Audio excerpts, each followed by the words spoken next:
مسلمانوں کا قبلہ اول، جسے بہت سی فضیلتوں سے نوازا گیا، اس کی تاریخی حیثیت اور اس کی فضیلت، اس کی اہمیت اور آج کل جو اسی بیت المقدس کی آڑ میں فلسطین کے مظلوم مسلمانوں پر ظلم و ستم کیا جا رہا ہے، اس حوالے سے چند گزارشات آپ کے سامنے کرنی ہے۔ بطور مسلمان ہمارا یہ فرض بنتا ہے کہ ہم مظلوم کی جو آواز ہے اس کے ساتھ ہم آواز ہو جائیں، اور جہاں تک ہماری کوشش ہے، جہاں تک ہم قدرت رکھتے ہیں، کم از کم دشمن کو یہ پیغام ضرور جانا چاہیے کہ مسلمانوں کی جو غیرت اور حمیت ہے الحمدللہ وہ ابھی بھی زندہ ہے، ابھی بھی باقی ہے۔ اور وہ کسی نے کیا خوب کہا تھا کہ کانٹا چبھے کسی کو تو تڑپتے ہیں ہم امیر، سارے جہاں کا درد ہمارے جگر میں ہے۔ تو جہاں حضور علیہ الصلوۃ والسلام نے فرما دیا کہ مسلمان جو ہیں یہ ایک عمارت کی طرح ہے جس کی ایک اینٹ دوسری اینٹ کو مضبوط کرتی ہے، اور پھر ایک جسم کی طرح ہے کہ کسی بھی عضو کو تکلیف ہو تو پورا جسم اس کی وجہ سے متاثر ہوتا ہے۔ یہ مفہوم ہمیں حضور نبی کریم صلی اللہ علیہ وآلہ وسلم کی احادیث سے ملتا ہے۔ تو گویا آج کا دن سرکاری طور پر بھی احتجاج کا دن ہے، اور ہمارے فلسطینی بھائیوں کا جو معاملہ پوری دنیا میں اٹھایا گیا، لیکن دنیا اور کفر کے ساتھ ساتھ ہمارے اسلامی ممالک بھی محض دنیاوی لالچ اور طمع کی خاطر خاموش تماشائی بن چکے ہیں۔ تو ان حالات کے اندر ضرورت اس بات کی ہے کہ ہمیں بھی اس حوالے سے کوئی نہ کوئی ایسا عملی اقدام اٹھانا چاہیے کہ تاکہ کفر تک ہماری آواز بھی پہنچے اور ان تک یہ پیغام بھی جائے کہ مسلمان سوئے ہوئے نہیں ہیں۔ حضرات محترم، مسجد اقصی یہ مسلمانوں کا قبلہ اول بھی ہے، اور ہمارے لیے خاص طور پر عزت اور اکرام کی جگہ الحمدللہ پہلے بھی تھی اور اب بھی ہے۔ اور اس مسجد اقصی کو یہ سعادت حاصل ہے کہ حضور نبی کریم صلی اللہ علیہ وآلہ وسلم کی جو زمینی معراج تھی اس کا اختتام مسجد اقصی تک ہوا۔ زمینی معراج کا اختتام مسجد اقصی تک ہوا، اور آسمانی معراج کا آغاز مسجد اقصی سے ہوا۔ اور پھر عموماً آپ نے ٹی وی میں بھی سنا ہوگا کہ ایک عورت اسمبلی کے اندر یہ چیخ کے کہہ رہی ہے، جی حضور نبی کریم صلی اللہ علیہ وآلہ وسلم نے یہودیوں کو خوش کرنے کے لیے اپنا جو قبلہ بنایا ہوا تھا وہ بیت المقدس تھا، تو اس بی بی کے بہت کم علم اور جہالت پر مبنی بیان کی الحمدللہ مسلمانوں کی تاریخ میں اور احادیث اور قرآن میں کوئی اہمیت نہیں ہے اور نہ کوئی جگہ ہے۔ اس نے محض کسی سے سنا ہوگا یا کم علمی کی بنیاد پر، بلکہ کم علمی کیا، جہالت کی بنیاد پر جو جملے بولے، ہم الحمدللہ اس کو نہ مانتے ہیں نہ ان کی کوئی حیثیت ہے۔ حضور نبی کریم صلی اللہ علیہ وآلہ وسلم پر جو شریعت نازل ہوئی، پہلے مسلمان جو نماز پڑھا کرتے تھے تقریباً 16 یا 17 ماہ مسلمانوں نے بیت المقدس کی جانب منہ کر کے جو نماز ادا کی، اس میں یہودیوں کو خوش کرنا نہیں تھا۔ ایک چیز ذہن میں رکھیں کہ اللہ کے نبی کا کوئی بھی عمل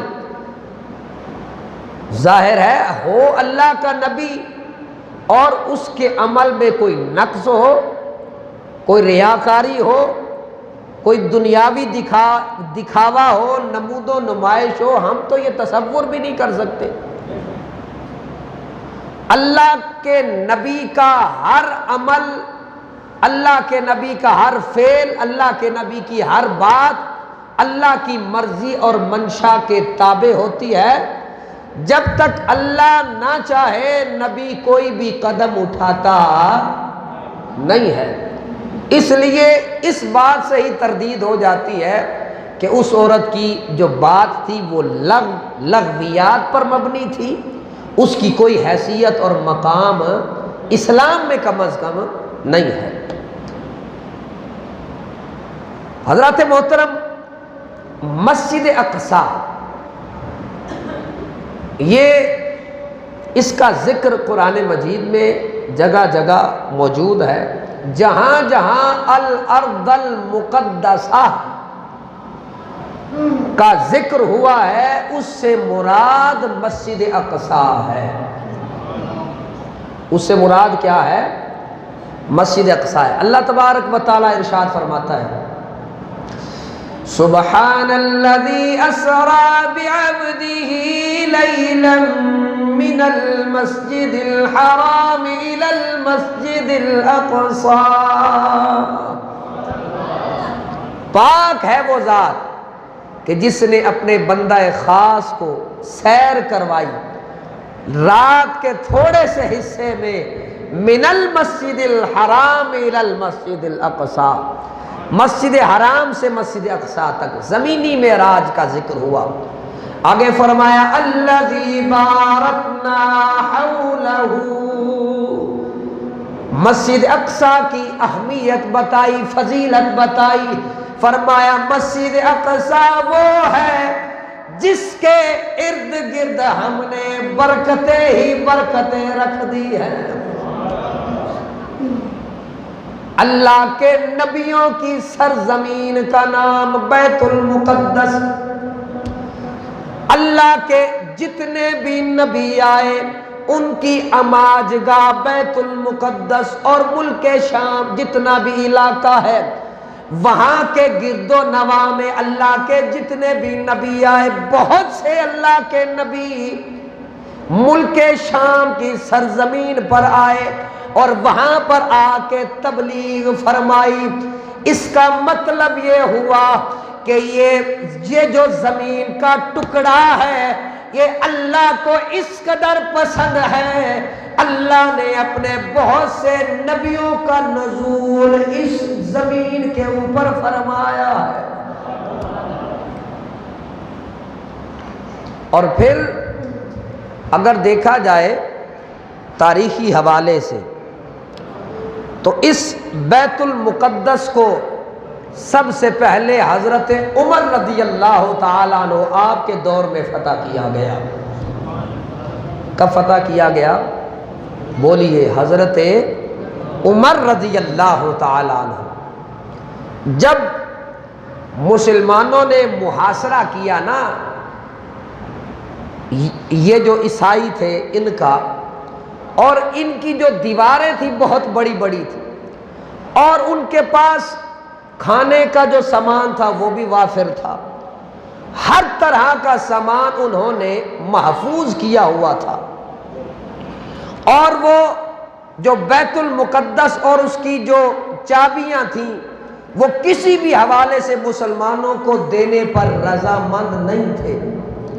پھر کیا ہوا کہ مسلمانوں نے جب محاصرہ مزید تنگ کیا نا، تو اندر سے آواز آئی، انہوں نے کہا کہ ہم نے اپنی کتابوں میں پڑھا ہوا ہے کہ بیت المقدس کی جو چابیاں ہیں ایسے شخص کو دینی ہے جو درویش ہو، جو اللہ والا ہو۔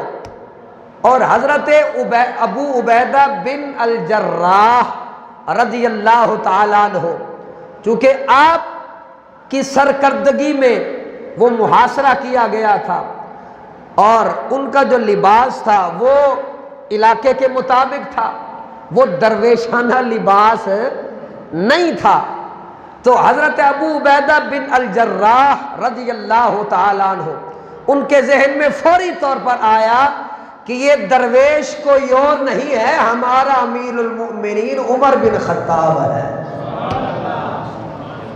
اندر سے یہ بھی آواز آئی کہ ہم بغیر جنگ کیے یہ بیت المقدس اور اس کی چابیاں تمہارے حوالے کر دیں گے، ہمیں اگر وہ درویش نظر آ جائے تو۔ اللہ اکبر۔ حضرت ابو عبیدہ بن الجراح رضی اللہ تعالیٰ عنہ آپ نے قاصد بھیجا حضرت عمر بن خطاب رضی اللہ تعالیٰ عنہ کی طرف، فرمایا اے امیر المومنین، اگر آپ تشریف لے آتے ہیں تو ہم بغیر جنگ کے بیت المقدس پر قبضہ کر سکتے ہیں، غلبہ حاصل کر سکتے ہیں۔ حضرت سیدنا عمر بن خطاب رضی اللہ تعالیٰ عنہ آپ تک جب پیغام گیا، آپ نے ایک غلام تیار کیا۔ جب تیاری ہو رہی تھی صحابہ نے عرض کیا، اے امیر المومنین، آپ عیسائیوں کے بڑے بڑے راہبوں کے پاس جا رہے ہو، عیسائیوں کے جو بڑے بڑے ان کے سردار ہیں ان کے پاس جا رہے ہو، اپنے آپ کو ذرا تیار کر کے جاؤ، کوئی خوبصورت دستار ہو، کوئی جبہ ہو، کوئی کبا ہو۔ حضرت عمر بن خطاب رضی اللہ تعالیٰ عنہ آپ نے فرمایا، عمر تو جو ہے وہ یہی ہے، یہ جو شان و شوکت ہے یہ عمر کی وجہ سے نہیں ہے، یہ دین اسلام کی برکتیں ہیں، یہ دین اسلام کی برکات ہیں۔ عمر کا کیا ہے، 14 پیوند لگا ہوا، ایک کرتا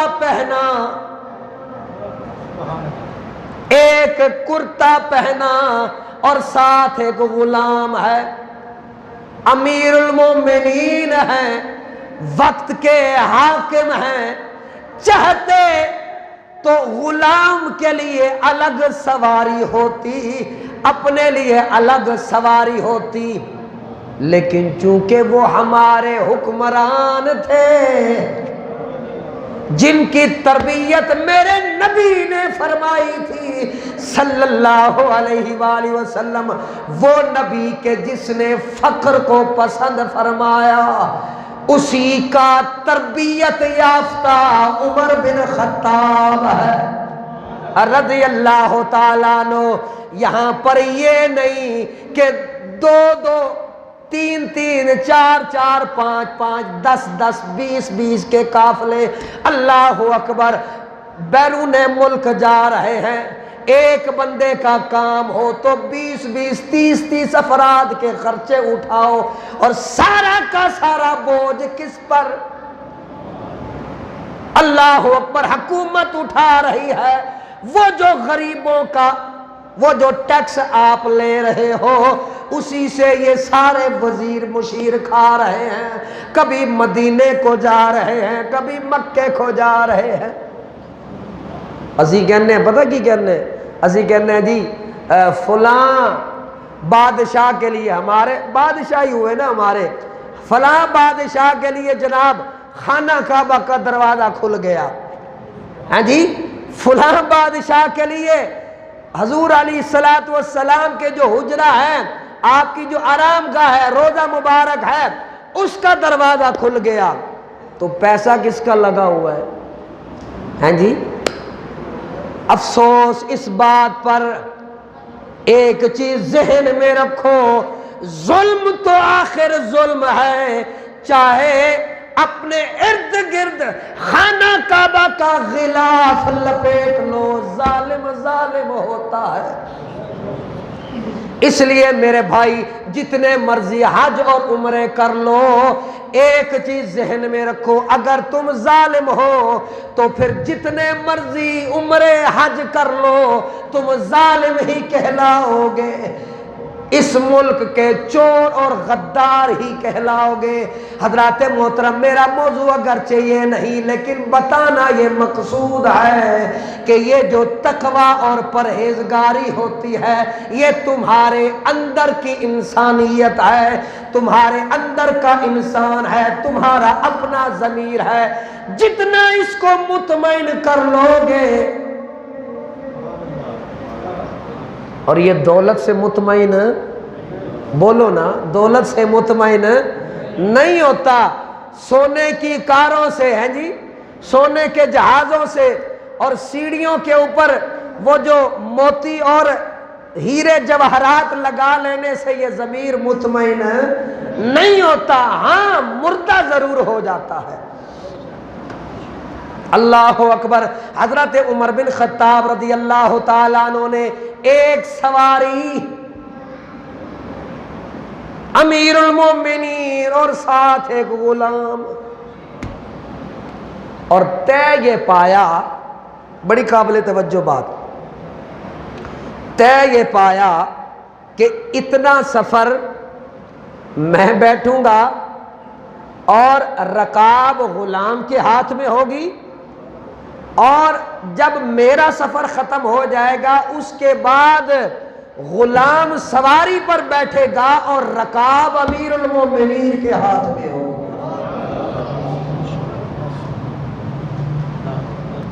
یہ وہ ہیں کہ جنہوں نے بغیر لڑے بیت المقدس کو فتح کیا ہے،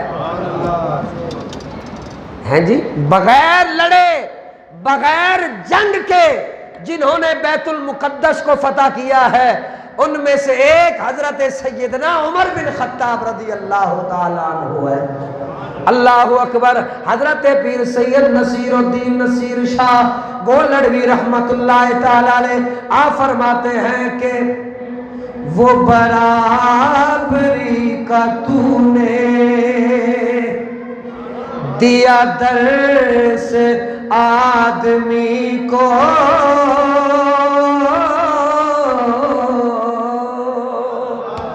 وہ برابری کا تو نے دیا درس آدمی کو کہ غلام ناقبر ہے اور امام چل رہا ہے۔ غلام بیٹھا ہوا ہے اونٹنی پر اور امام نے آگے رکاب اور لگام پکڑی ہوئی ہے، یہ برابری کا درس کہاں سے ملا ہے؟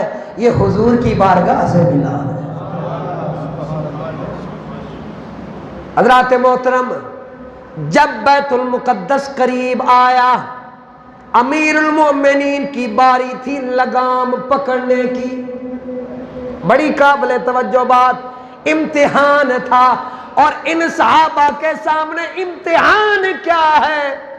امتحان بھی انگلی دبا کے دیکھ رہا ہے کہ یہ کیسے غلام ہے، یہاں پر تو عقل والا معاملہ ہے ہی کوئی نہیں، جدھر دیکھو عشق رسول نظر آ رہا ہے۔ اختصار کے ساتھ عرض کروں کہ رکاب امیر المومنین کے ہاتھ میں ہے، اور اونٹنی پر کون بیٹھا ہوا ہے؟ غلام بیٹھا ہوا ہے۔ جب اس حال میں سواری پہنچی تو وہ جتنے بھی عیسائی تھے قدموں میں گر گئے۔ انہوں نے کہا ہاں، جس درویش کا ذکر ہم نے اپنی کتابوں میں پڑھا ہوا تھا وہ تم میں سے کوئی نہیں، یہ تمہارا امیر المومنین ہے رضی اللہ تعالیٰ عنہ۔ تو بیت المقدس کو فتح کر دیا گیا۔ اس کے بعد 90 سال کے لیے عیسائیوں نے حملہ کر کے اپنے قبضے میں یہ بیت المقدس لے لیا، اور یہ وہ دور ہے حضرت سلطان نور الدین زنگی رحمت اللہ تعالی علیہ۔ اس حوالے سے تاریخ یہ شاہد ہے کہ آپ نے ایک منبر بنوایا اور اپنے سے وعدہ کیا کہ یہ جو منبر میں نے بنوایا ہے نا، بیت المقدس کس کے قبضے میں تھا اس وقت؟ عیسائیوں کے قبضے میں تھا۔ حلب شہر میں رکھوایا اور کہا کہ انشاءاللہ اپنے آپ سے وعدہ ہے کہ ایک وقت ضرور آئے گا، یہ جو منبر میں نے بنوایا ہے نا یہ بیت المقدس میں رکھا جائے گا اور اس کے اوپر بیٹھ کر امام خطبہ دے گا۔ تو بیت المقدس کو آزاد کروانے کی جو بنیاد تھی یہ حضرت سلطان نور الدین زنگی رحمت اللہ تعالی علیہ نے آپ نے رکھی سیرت کہ جنہوں نے بیت المقدس کو فتح کیا۔ اور اللہ اکبر، آپ کے بارے میں آتا ہے کہ آپ کے مقابلے میں جتنا بھی یورپ آیا، جتنے بھی ان کے بادشاہ آئے، ان میں سے ایک بادشاہ کا نام تھا رینالڈ۔ جب بادشاہ سامنے کھڑے تھے نا، قید ہو کر آئے، تو حضرت صلاح الدین ایوبی رحمت اللہ تعالی علیہ نے کیا کیا؟ شاہی پروٹوکول دیا۔ کیا؟ شاہی پروٹوکول دیا۔ فرمایا یہ میرے اسلام کا اعزاز ہے اور امتیاز ہے کہ جو جیسا ہو اس کو ویسی عزت اور شان و شوکت دی جائے۔ حالانکہ جب طاقت آ جاتی ہے نا لوگوں کے پاس تو پھر وہ جیسا چاہیں ویسا کر سکتے ہیں، لیکن حضرت صلاح الدین ایوبی رحمت اللہ تعالی علیہ آپ نے فرمایا نہیں، میرے اسلام کی تربیت یہ نہیں ہے، میرے اسلام کی تربیت یہ ہے کہ معاف کر دو۔ اور انہی بادشاہوں میں سے ایک بادشاہ تھا رینالڈ۔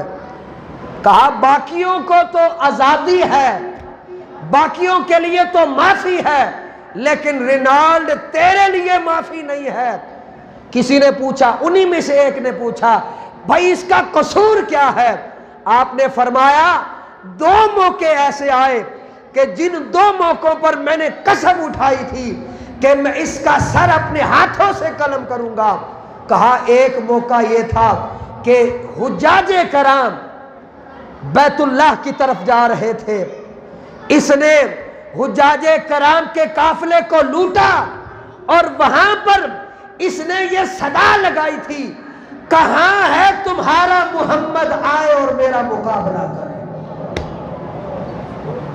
کہا جب مجھے یہ آواز آئی، میرے کانوں تک یہ آواز آئی، یہ پیغام پہنچا، میں نے قسم اٹھا لی تھی کہ رینالڈ اگر تو میرے سامنے آیا تو میں اپنے ہاتھوں سے تیرا سر قلم کروں گا۔ اللہ اکبر۔ پھر سامنے آیا، حضرت سلطان صلاح الدین ایوبی رحمت اللہ تعالی علیہ نے اپنے ہاتھوں سے اس کا سر قلم کر کے واصل جہنم کر دیا۔ حضرات محترم، آج مسجد اقصی ہمیں بلا رہی ہے، بیت المقدس ہمیں دعوت دے رہا ہے، لیکن سوال یہ ہے اللہ کا قرآن کہتا ہے وَلَا تُلْقُوا بِأَيْدِيكُمْ إِلَى التَّهْلُكَةِ، اے مسلمانوں اپنے آپ کو ہلاکت میں نہ ڈالو۔ سوال ہے نا، بڑی قابل توجہ بات ہے، انشاءاللہ آپ مطمئن ہو جائیں گے میری اس بات سے۔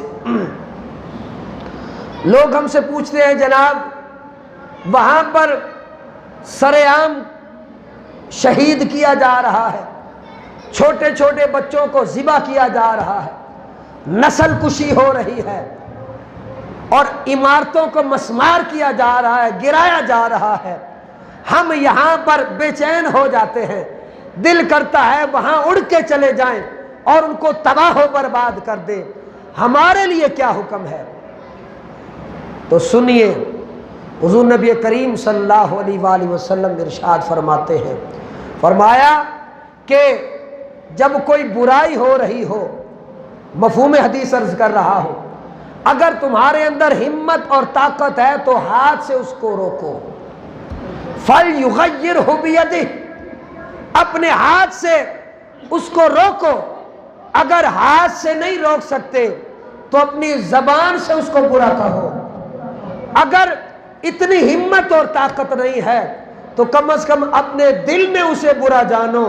تو فرمایا وَذَلِكَ أَضْعَفُ الْإِيمَانِ، یہ ایمان کا کمزور ترین درجہ ہے، یہ ایمان کا بولو کمزور ترین درجہ ہے۔ اب وہ نہتے فلسطینی کہ جو غلیلوں اور پتھروں سے گولیوں کا مقابلہ کر رہے ہیں، مجھے یہ بتائیے کہ ان کا رب کے ہاں کتنا مقام ہوگا، رب ان سے کتنا راضی ہو رہا ہوگا کہ جو رات کو سوتے ہیں ان کو یہ یقین نہیں کہ صبح پتہ نہیں ہم نے زندہ بھی ہونا ہے یا شہید ہو جانا ہے، جو راتوں کو اس لیے نہیں سوتے، اس خوف سے نہیں سوتے کہ کہیں کوئی اسرائیلی جہاز آئے اور ہم پر بمباری نہ کر جائے، ان حالات کے اندر جو زندگی گزار رہے ہوں، مجھے یہ بتائیے کہ ان سے بڑا مظلوم اور کون ہو سکتا ہے؟ پھر بھی عالمی میڈیا یہ دکھائے کہ جناب ادھر حماس کی طرف سے جو میزائل داغے جا رہے تھے اس کے دفاع میں اسرائیلی حملہ کر رہے ہیں۔ اللہ اکبر، مجھے یہ بتائیے کہ کانٹا پیر میں چبھے اس کو تو ہائی لائٹ کیا جا رہا ہے، لیکن جب معصوم بچوں کے گلوں کے اوپر ان کے اللہ اکبر خنجر چلائے جا رہے ہیں، ان کو شہید کیا جا رہا ہے، یہ منظر میڈیا پر بہت بھاری ہے، لیکن اس کے باوجود ساری دنیا کو پتا ہے کہ کون ظالم ہے اور کون مظلوم ہے۔ اس لیے میرے بھائی آج کی جتنی بھی میری گفتگو ہے آج فلسطینیوں کے نام ہے، ہاتھ اٹھا کے پکاریے سبحان اللہ۔ ہم آج پاکستان میں رہ کر اپنے فلسطینی بھائیوں کے لیے دعا کر سکتے ہیں، یا اللہ ہمارے فلسطینی بھائیوں کی مدد فرما، یا اللہ ان کو ایک اور سلطان صلاح الدین ایوبی عطا فرما۔ اور اگر آپ لوگ یہ امید رکھتے ہو کہ مسلمان حکمران جو آج کے جو ہر وقت یہودیوں کے ترانے الاپتے ہیں، ان کی باتیں کرتے ہیں، ان کے قصیدے پڑھتے ہیں اور ان کی جتنی بھی پروڈکٹ ہیں، ان کی بنائی ہوئی چیزیں ہیں، ان کو خریدتے ہیں، ان کو بیچتے ہیں، ان سے جناب پیسے بٹورتے ہیں، ان سے اسلحہ خرید رہے ہیں، ان سے طرح طرح کے تعاون لے رہے ہیں، ان سے قرضے لے رہے ہیں، ہر طرح سے ان کے شکنجے میں آئے ہوئے ہیں، تو ظاہر ہے کہ ان کا منہ جب ڈالروں سے بھرا جائے گا تو مجھے یہ بتائیے کیا وہ مذمت کریں گے؟ میرے بھائی ہم پاکستان میں رہ کر کم از کم ان کی معیشت کو نقصان ضرور پہنچا سکتے ہیں۔ وہ کیسے؟ کہ ان کی بنی ہوئی چیزیں خریدنا چھوڑ دو اسلام کی خاطر۔ کس کی خاطر بولو؟ اسلام کی خاطر، فلسطینیوں کی خاطر، مسلمانوں کی خاطر۔ یہ یہودی، یہ ان کی میکڈونلڈ، یہ کن کی کمپنی ہے؟ یہودیوں کی۔ یہ پیپسی، یہ بھی یہودیوں کی پروڈکٹ ہے۔ یہ کوکا کولا، یہ بھی یہودیوں کی پروڈکٹ ہے۔ یہ نیسلے، یہ بھی یہودیوں کی پروڈکٹ ہے۔ یہ پوری لسٹ جب آپ گوگل پر سرچ کریں گے آپ کے سامنے ساری لسٹ آ جائے گی کہ یہ چیزیں جو ہم کھا رہے ہیں نا، یہ امداد کر رہے ہیں ہم یہودیوں کی فلسطینیوں کے خلاف۔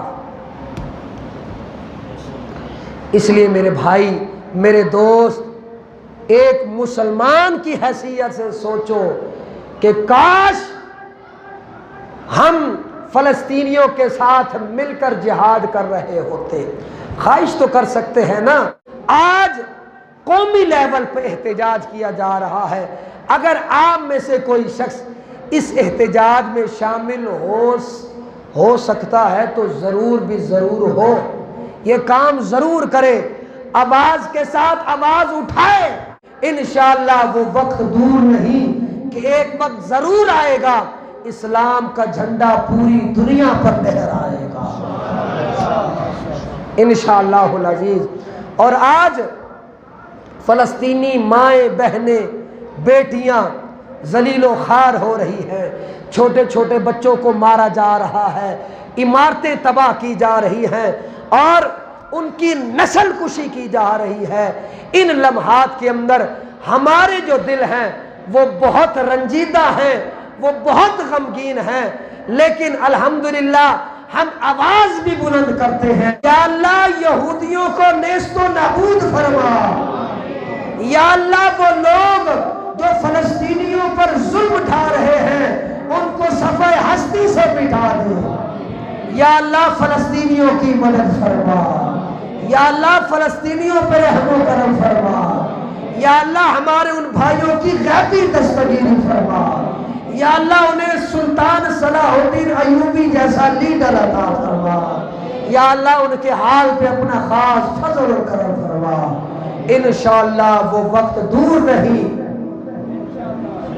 انشاءاللہ وہ وقت دور نہیں کہ ایک وقت ضرور آئے گا کہ ہر جگہ اسلام کا پرچم لہرائے گا، ہر جگہ اللہ اکبر کی صدائیں لگی جائے گی، ہر جگہ انشاءاللہ العزیز میرے نبی کے ترانے پڑے جائیں گے اور ایک ہی نعرہ ہوگا، اسلام اسلام الاسلام الاسلام۔